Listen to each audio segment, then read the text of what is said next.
asalaamaaleykum ñu ngi leen di nuyu bu baax di leen jaajëfal yéen ñi nga xam ne yéen a suivre suñu ay programme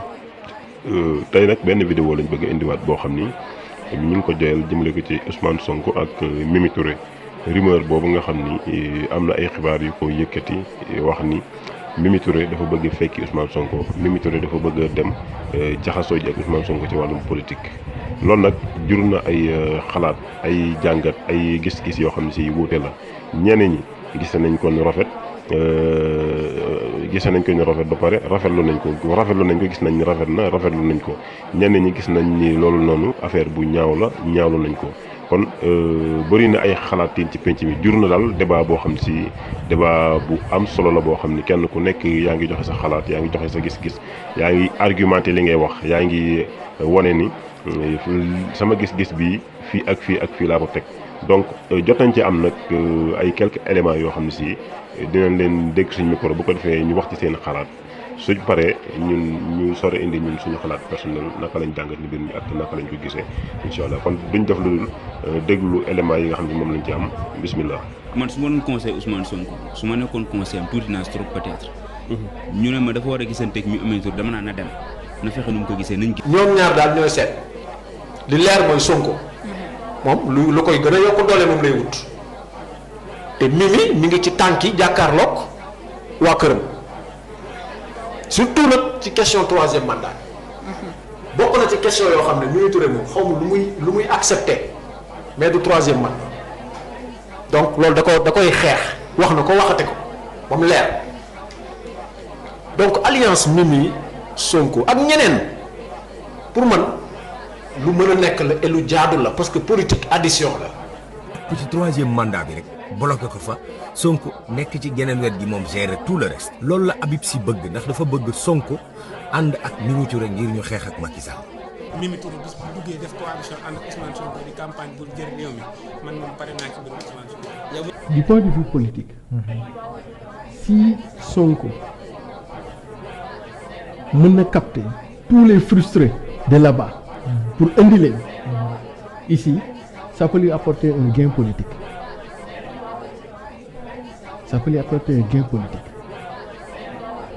parce que su boobaa dina mën a wàññi doole Macky Sall à partir de l'intérieur avant mu koy confronter kii bi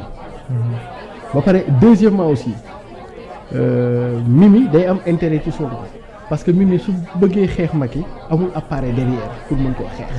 elle devient très fragile. Mais par contre su ñëwee làqatu ci Sonko am na appareil bi est-ce que comprendre Mimi fondamentalement révolutionnaire la fondamentalement elle du point de vue idéologique et politique peut-être du point de vue appartenance conjoncturelle politique il est de l'APR mais du point de vue idéologique il est de l'idéologie de Pastef du point de vue idéologique Mimi est patriote nationaliste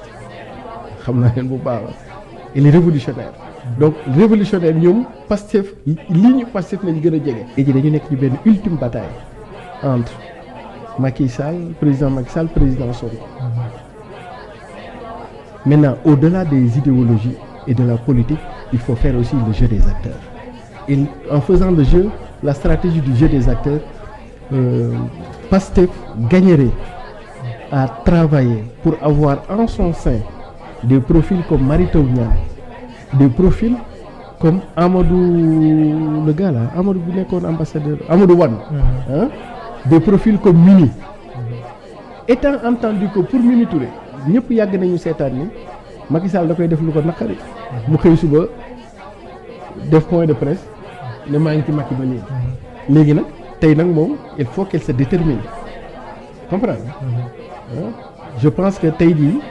su defaatee point de presse génn ne je continue à cheminer je suis toujours dans APR kon su boobaa léegi li koy des nag mooy lii dal xale yi waalo yi maanaam li ciy des mooy mu jël sërëm dóor ci boppam daa si ay weyam tàcc Macky Sall soog ko xeexal yi jéem koo gàññi quoi. nañ ci droit de façon dafa am contradiction rek mënoon naa dégg ñu ni keneen ak kenn Massamba ak Mademba daje na même Mimi Touré ak Sonko daje na kooku du événement. lu ciy jafe-jafe noonu. non du événement li ñu yekkante fii yëpp nan eggale seen débat bi nu woote. mais est-ce que du dellu si jeu politique bi non kooku xëy na ñoom ñu koy def lay tiital mais tiitalul kenn ñoom nan eggale débat bi nu prôné woon ni dañ koy def ñoom ñaar d'accord suñ ko defoon réew mi ci lañ leen di gën a respecté ci lañ leen gën a xam. léegi waa ji li mu wax noonu li mu may jox man damay jox ne ma léegi ñoom def maanaam affaire bi daf leen a arrangé man xibaar yi est-ce que du ñoom sax ñoom ñoo ko génne pour gën a wane ne dara lañ. d'accord ñoom est-ce que du ñoom ñoo génne façon xibaar yu mel nii comprendre parce que dégg nga yow ñun ñu nga war a ñëw war a dëggal war a nga rawee di nga ne non du ma dëggal du ma kii waaye maanaam lëndëm gi moo baax ci ñoom mu lëndëm parce que bu leeree ni Mimi demut woowuñu ko dina loolu te fi ñu toll bu ñoom Sonko génnoon daan ne ñun woowuñu ko dañuy génnaat nekkuñu ko ku la wax ne ñoo yee nañoo ñun fan lañ ko waxee ñun mosuñu koo wax di bu dee nag yéen nag comprendre nga maanaam genre kii yooyu la ku mbay bañ saa mbay rasu ñu koo tuumaal rek pour la tuumaal rek dégg nga am si fu mu waxee ne maa koy diggante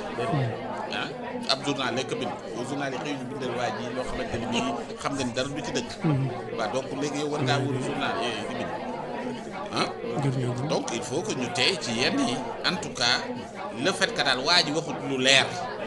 bu ci kenn léema leeral leen léegi dañuy bëgg a bàyyi askan wi di wax na naan non c'est vrai Mimi nii gis naa dem benn waaye bu daan non man affaire bi bett na ma parce que Mimi le fait que muy waxtaan ak kii loolu vraiment lii am xam nga commencé nañ sànni nañ loo xamante ni bii ñi ngi nekk maanaam ñi ngi commencé nekk quoi maanaam nit ñaa ngi wax sax ci ñoom parce que tey ñu ngi toogaat nii sax di wax ci Mimi kay seen ñaari semaine yëpp Mimi rek comprendre ñi ngi wut stratégie boo xam ne chaque jour ñu wax ci ñoom stratégie nag pour ñu wax ci yow Mimi bu tiiree wut ci Sonko kii jéemal ne maa ngi gisanteeg Sonko gars yi daal di dugal rumeur yooyu mu commencé di daw comprendre loolu mooy li nga xamante ni moo ci même daal tuumu ci dara. ñu ngi lay siyaar bu baax. sëriñ bi ñu ngi lay siyaare. jaajëf tur bi ak foo ñu woowee. ci def Mouhamed Ndaw bu Sonko la Saalum peut-être dinaa Ousmane Sonko mu sell la. Mouhamed ñu ngi lay siyaar bu baax a baax taalibe Ousmane Sonko. waaw ñu ngi lay bu baax a baax. jërëjëf fan nga ñu woowee. mais maa leen di pour Tëngéej. Tëngéej nag Tëngéej. waaw Tëngéej la. voilà jaajëf yow la ñuy teewlu. waaw mais ma ne mbirum ministre ak président Ousmane Sonko mu sell la. waaw. pour maanaam man lenn laa ciy jàngate. mooy seen excellence bi dëkk bi Sall. képp ku ànd ak moom. dal suuraale ndax suñu Sall balaa jànkante askan wi ba pare ba nga mën a jëriñ si askan wi. après mu dégg yow doo mën a dem si moom doo mën a demaat si askan wi. mais ñun ñaar ko amul benn problème wartu am benn problème. voilà rumeur bi daw ci penc mi xeeti jàngat yi wuute yooyu am nañ ko ci am nañu ni déet am nañu ni waaw ñu nag suñu jàngat personnel dañuy njëkk a xamle ni Ousmane Sonko moom mi nga xam ni politicien la waaye dafa nekk politicien boo xam ne si dafa am lu incarné loo xam ni ay politiciens yu rare ñoom la loolu nekk ci moom léegi moom nag comme loolu nekk na ci moom nga xam ni dafa bëgg a xeex système bi li nga xam ni moom la gars yi dund ci biir politique nga xam ni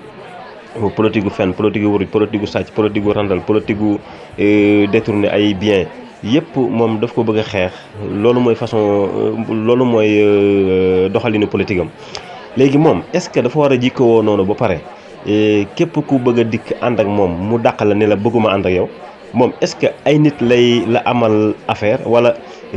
doxalin la amal affaire non doxalin la Ousmane Sonko amal affaire gis nga Ousmane Sonko su fekkee dafa jóg bëgg a liggéey bëgg a xeex système te taxaw ni képp ku jógee ca pouvoir ba di ko bëgg ma rejoindre dama lay rejeter kooku bu ko yaboo ma xam ni bu avenir politique am dina wàññeeku maanaam dooleem dina dem ba jëmmi jamono dina wàññeeku parce que doomu aadama li mu gëm te di ko doxal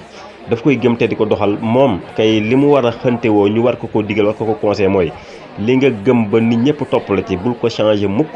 te it képp ku mën a ànd ak yow ni la dama laa bëgg a jox loxo boo ko joxee loxo ngeen ànd moom ci boppam fi mu la fekk si na bàyyi ay jikkoom fa mu nekkoon dikk fekk si la yow ci jikko yi ngay doxal ngeen ànd doxale ci jikko yow yi ngay doxale te moom bu mu dikk imposer la jikko yam bàyyi ginnaaw pour nga war a delluwaat ci jikko yooyu noonu loolu la ñu war a wax débat bi foofu la mooy ndax Ousmane Sonko ñi koy fekk si xam ne fa ñu jógee ak fi ñu tabbi du benn fa ñu jógee mooy béréb boo xam ne si amul contrôlé looloo neex def looloo neex wax looloo neex gi waaye fi ñu tabbiwaat charte yi lii ak lii ak lii la nga xam ne képp ku ko rejoindre dina fa fekk ay charte yoo xam ne si moom mu bees mi dikk day bàyyi lam nekkoon ànd ci ak li Ousmane Sonko tëral nga xam ni day mel ni tuub mooy slogan bi booy yi di wax léegi day mel ni koo xam ni dafa nekkoon ci laneen tuub dugg ci lu baax li xam nga loolu yonente yëpp doon woote dañu nekk ñu baax ñoo xam ne si xëy na nga gisoon ponkal moo xam ni ku leen jege la woon ponkal mu yéefar daal leen xas di leen teg lu bon ba un bon jour ñu ne dañuy dugg ci l'islam xam nga kooku doo ko rejeté ni ko yow li nga gëm baaxul man ab prophète laa te yow li nga gëm baaxul non non da nga koy recevoir wante soo ko recevoir nan lay def day bàyyi lu bon la mu nekkoon lépp dikk yow topp ci lu baax li nga nekk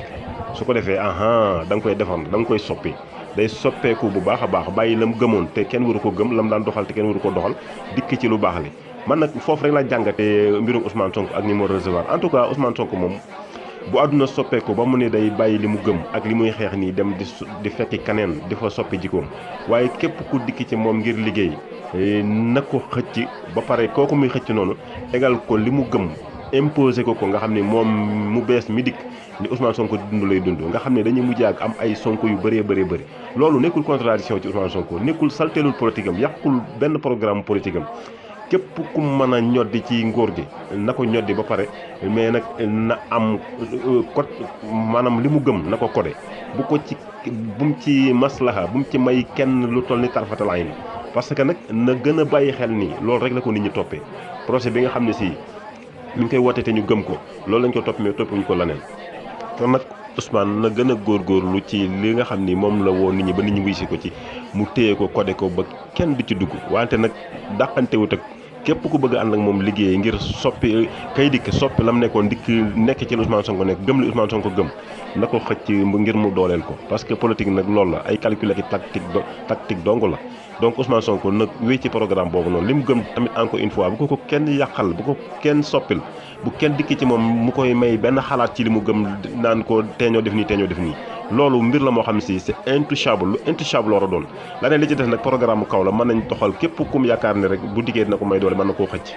voilà kon sama gars yi yaakaar naa ni jàngat boobu laa ci amoon man sama gis-gis mooy loolu mooy Ousmane Sonko ku mën a xëcc na la xëcc wante nag codé li mu gëm bu mu ci may kenn dara voilà loolu ma nekkoon jàngat bi leen jaajëfal asalaamaaleykum